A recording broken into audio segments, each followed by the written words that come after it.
If there's a right way to do something, then there's usually a wrong way. Luckily, many tasks limit the effects of attempting something the wrong way. Unfortunately, landing is not one of those things.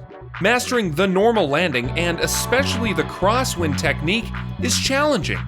It is these challenges, however, that develop a pilot's decision-making and technique. With practice and experience, the aspiring pilot will learn to recognize and correct for these minor errors early. Undoubtedly, over the course of their careers, every pilot will encounter the numerous difficulties known as faulty approaches and landings.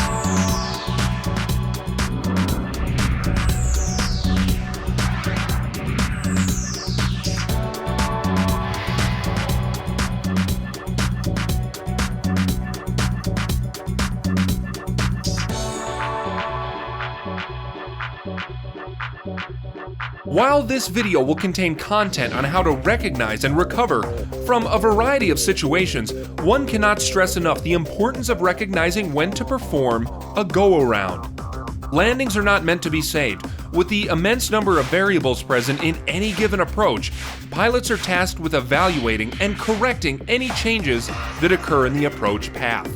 Generally, minor corrections are required. If at any time the approach becomes unstable, major corrections are required, or the pilot just feels like they should go around, an immediate go-around maneuver should be executed. While situations and errors during an approach and landing are truly infinite, analysis and experience has led the FAA to group some of the most common issues into the Airplane Flying Handbook. The fourth and final video in this series addresses hazards specific to crosswind landing techniques and describes specific crosswind landing errors to include touchdown in a drift or crab, ground loop, and the wing rising after touchdown. There are 3 different techniques for crosswind landings. These include the crab method, the D-crab method, and the side slip or wing low method. To successfully land from a crosswind, 2 conditions must generally be met. The flight path is aligned with the runway, and the longitudinal axis is also aligned with the runway.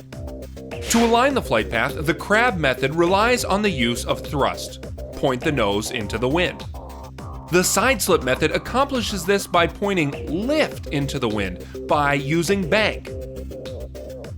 The finale of aligning the longitudinal axis, the wheels, with the runway is accomplished by adjusting rudder to match aircraft and runway heading and lowering the upwind wing with aileron. To avoid touching down sideways or in a crab, a pilot must learn the side slip or wing low method of landing. With the side slip method, the pilot flies a longer portion of the final approach in a slip and lands with the aircraft heading always aligned with the runway. If a pilot is unsure of the exact strength of crosswind or is not as comfortable with the aircraft, establishing the side slip early will allow the pilot more time to adjust and establish the proper control inputs.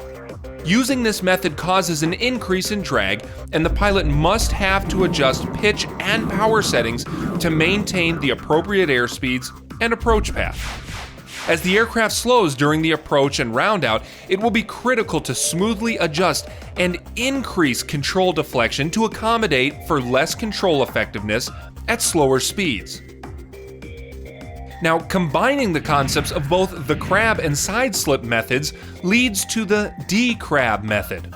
The D-crab method is really what the FAA defines as the crab method. This means that the final approach is flown in the crab, but then the pilot quickly adjusts rudder and aileron to align with the runway during the roundout right before touchdown. With this in mind, there really isn't any difference in the touchdown compared to the side slip method, except for timing. Instructors at UND Aerospace generally recommend that students new to an aircraft leave themselves more time for adjustments by using the side slip method from at least short final until more experience is gained.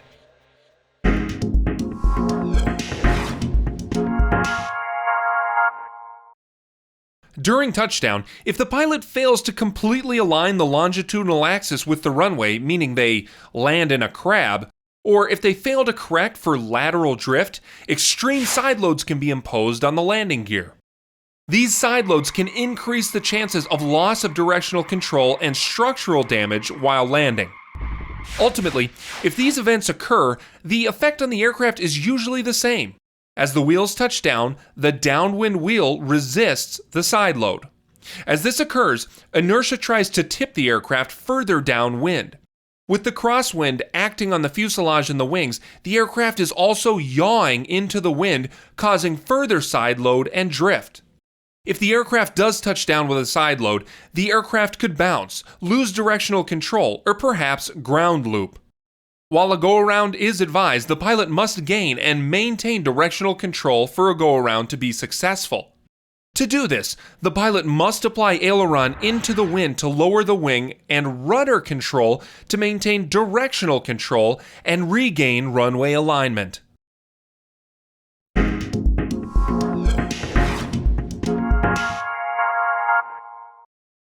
Once the aircraft touches down, the task of a successful landing is still not complete. There are a number of situations that can quickly develop. The first of these, related to the crosswind landing, is the dreaded ground loop. The ground loop is an uncontrolled turn of the aircraft. This can happen any time that the aircraft is on the ground, but is usually associated with poor control after the landing roll. A ground loop starts with a swerve. The cause of this initial swerve could be careless use of rudder, uneven ground, or landing in a drift. Once the swerve starts, prompt and precise controls are required to prevent it from developing into a full ground loop. While tricycle-geared aircraft are less susceptible to ground looping than their conventional gear counterparts, it is still possible and it does still happen. Prevention is the key. Maintain alignment with the runway during touchdown and don't stop flying the plane until it's secured on the ramp or in a hangar.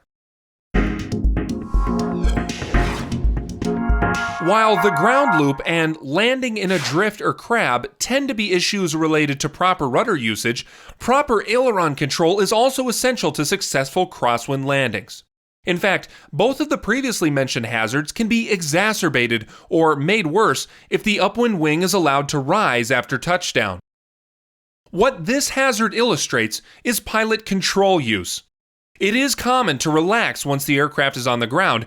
However, relaxing crosswind corrections before the aircraft is stopped will lead to directional control issues. When an aircraft is on the ground in a crosswind condition, the upwind wing will experience greater force and angle of attack compared to the downwind wing. If left uncorrected during landings in a strong crosswind, it is possible for the upwind wing to raise high enough to cause the downwind wing to strike the ground. If this occurs, the pilot and aircraft are likely to depart from centerline, if not the side of the runway. To prevent this condition from lifting the wing against the pilot's will, remember to apply aileron correction into the wind during both takeoff and landing rolls. During the landing, it is important to note that this control application will increase as the aircraft slows down. This is especially critical in light general aviation aircraft. Any pilot must gain experience and develop good crosswind landing practices and techniques. The hazards associated with crosswind landing stem from improper directional control and follow-through procedures such as keeping the ailerons into the wind. Once a crosswind landing aligned with the runway is made, beware of directional control issues and allowing the upwind wing to rise. Regaining directional control depends upon pilot vigilance and appropriate control response.